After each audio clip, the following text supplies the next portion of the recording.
Stelle marine di tutte le specie si sono ritrovate in Sardegna nella settimana appena trascorsa. Allo Sporting di Portorotondo ha fatto la sua apparizione Marco Pannella, stella marina che lotta per la sopravvivenza anche in vacanza. E si tratta niente proprio di meno che di questo, dinanzi alle notizie, finanziamento pubblico, alla realtà dei governi e delle opposizioni che abbiamo, all'Italia che ci troviamo davanti e dietro. Abbiamo stabilito che è necessario, per andare avanti nel fare queste belle battaglie, almeno 500 persone che nei prossime ore diano almeno 10 milioni. Marta, che sa quanto è difficile tutto questo, mi ha detto, e poi la Corbucci, gli altri amici, mi ha detto vieni qui, lo dici, e sono qui per dirlo. Proprio credo che la gente bisogna smettere di spiegare le tante cose che ormai la gente sa che noi concretamente stiamo facendo. Se si pensa che abbiamo 4 referendum sulla magistratura e sul partito dei giudici, che immediatamente muterebbe la situazione della giustizia italiana per tutti, per gli innocenti, perché non abbiano nulla da temere, per i colpevoli che pagano il giusto. Enrico Mentana gioca a calcetto, ma prima di entrare in campo riflette e commenta, lontano dal suo TG. Nella precedente intervista tu hai detto che eri per una informazione neutrale e abbastanza fredda, come un tramite. Ecco, quest'anno tu invece sei stato più partecipato come modo di comunicare la notizia. Beh sì, insomma, in qualche modo poi l'informazione, un prodotto informativo cresce, diciamo così, tra virgolette. Nel senso che si può e si deve avere un rapporto con i propri telespettatori, per cui se c'è una richiesta da parte del telespettatore di commento, di presa di posizione, bisogna farlo. Però sulle cose su cui si può dire qualcosa senza rompere il pubblico, se io cominciassi a dire Prodi è bello, Berlusconi è brutto, o viceversa, Berlusconi è bello e Prodi è brutto, farei una cosa del tutto arbitraria rispetto all'aspettativa dei miei telespettatori. Però ci sono alcune cose su cui, soprattutto quando bisogna un po' demistificare, ecco, quando vedi l'onda che va tutta da una parte e ti accorgi che lì c'è soprattutto grande conformismo, allora dici no, allora forse è meglio instillare un po' di dubbio nel telespettatore. La storia di Pripyat è una storia che è molto scioccante. Mi dà un po' fastidio come si sia un po' creato il clima di sorpresa, di sdegno, come se fosse l'esito più imprevedibile e vergognoso. È un esito che era davanti agli occhi di tutti. Seguendo davvero il processo si capiva che andava a finire così e si capiva che tutti in Italia se ne erano completamente disinteressati. Quindi vedo una grande ipocrisia nelle reazioni del giorno dopo.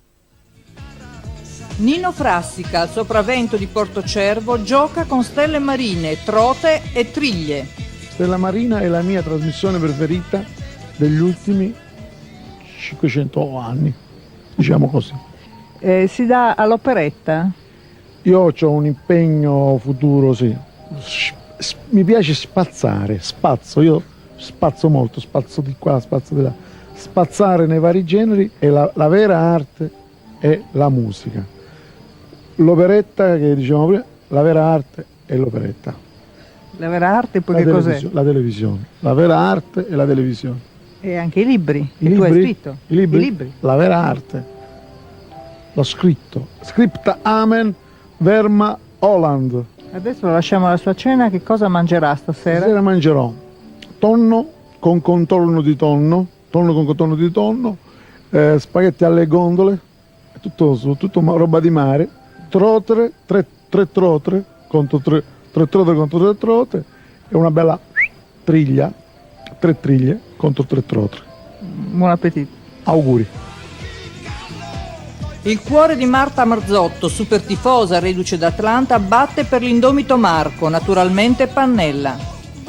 Com'era Atlanta? Mi sono divertita veramente come una pazza. Non avete idea, perché uno lo vede in televisione, poi questi giornalisti che scrivono delle cose incredibili. Non è vero niente, era organizzato in una maniera spettacolosa.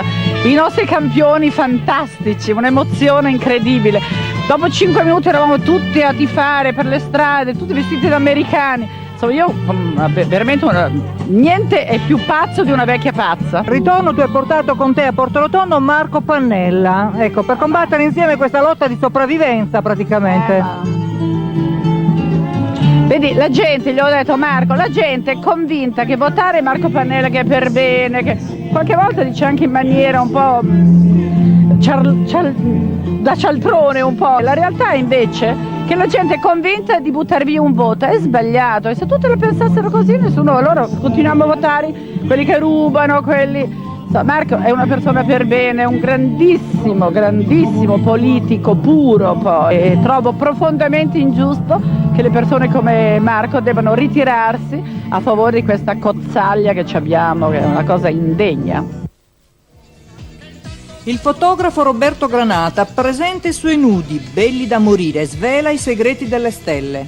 Sono tra le attrici le donne più belle. Sì, ci sono quasi tutte, quelle che contano ci sono, da Anastasia Kinski, Anna Falchi, Alba Parietti, Valeria Marini. Come vedi questa polemica sulle donne rifatte più o meno? Tu conoscerai tantissimi segreti, ma chiaramente non li sveli. Una donna deve fare di tutto per diventare più bella, quindi sono d'accordo che si rifacciano e senza nessun problema. È doveroso per una donna essere più bella, credo. Non sei d'accordo anche tu?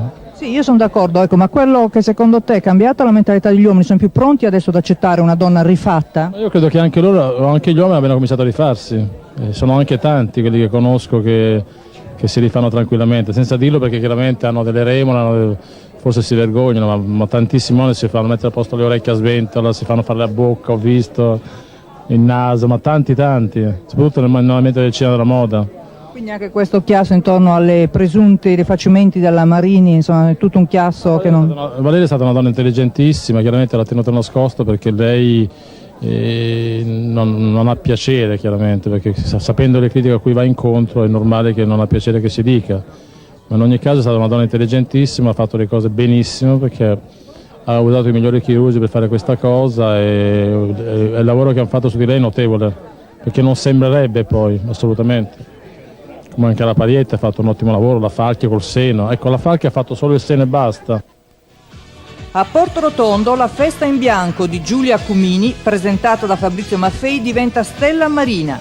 Oltre 8 milioni sono stati raccolti in beneficenza per la lotta contro la talassemia. Mi è stato chiesto di introdurre questa serata, che tu giustamente hai definito speciale, perché questa sera non ci divertiremo soltanto, ma avremo un minuto, spero 2, anche 3, per pensare ad una cosa importante, ad una realtà che purtroppo proprio qui in Sardegna ha attecchito in maniera notevole, che è la talassemia, questa anemia mediterranea. Abbiamo pensato di farlo per unire il divertimento a qualcosa di utile. Spero che questa iniziativa piccolissima sia presa come esempio, nel senso che poi alla fin fine tante gocce andranno a creare qualcosa di utile a queste persone che non hanno una vita normale come quella di tutti gli altri.